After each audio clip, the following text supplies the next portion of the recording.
రాజకీయాల్లో కానీ సినిమాల్లో కానీ ఎన్టీఆర్తో ఎవరు పోటీ పడలేరు. ఆయన చేసినటువంటి పాత్రలు కూడా ఎవరు ఆ పాత్రలు వేయాలని కూడా సాహసం చేయలేదు. ఒక వెంకటేశ్వర స్వామిగా, లేకపోతే ఆయన వేసినటువంటి పౌరాణిక, అదే మాదిరిగా చారిత్రాత్మకమైనటువంటి అన్ని పోర్షన్స్ కూడా ఎవ్వరూ చేయలేదు, ఎవరు ఆ సాహసం చేయలేదు. ఎందుకంటే ఆయనకు ఆయనే సాటి, ఆయనతో ఎవరూ పోడలేరు, దరిదాపుల్లో ఉండలేరు. అలాంటి సాహసాన్ని బాలకృష్ణ గారు చేశారు.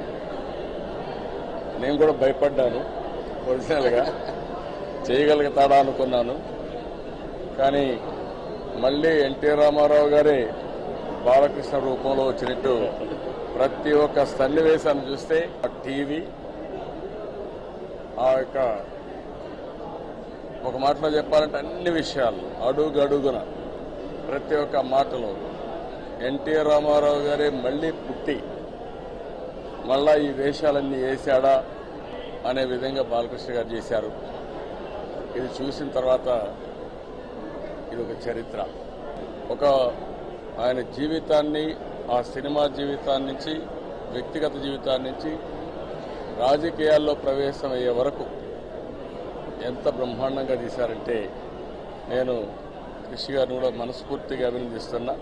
ఒకటి అని నేను చెప్పను, కానీ ఆ సినిమాలో యాక్ట్ చేసిన ప్రతి ఒక్క పాత్ర కూడా ఆ పాత్రల్లో వాళ్ళు జీవించేది కనిపిస్తుంది. చాలా కృషి చేశారు కృషి గారు. కానీ నేను డైరెక్ట్గా నేను చూశాను. ప్రతి ఒక్క డైలాగ్లో కానీ, మనుషుల యొక్క ప్రవర్తనలో కానీ, బాడీ లాంగ్వేజ్ కానీ, వాళ్ళని ఇమిటేట్ చేయడంలో చాలా వరకు సఫలీకృతమయ్యారు. అంటే యాజ్ ఇట్ ఈస్ నేచురల్గా తీసుకొచ్చారు, నాట్ ఆర్టిఫిషియల్. సమాచారం కోసం మీడియా మాస్టర్స్ సబ్స్క్రైబ్ చేసుకోండి.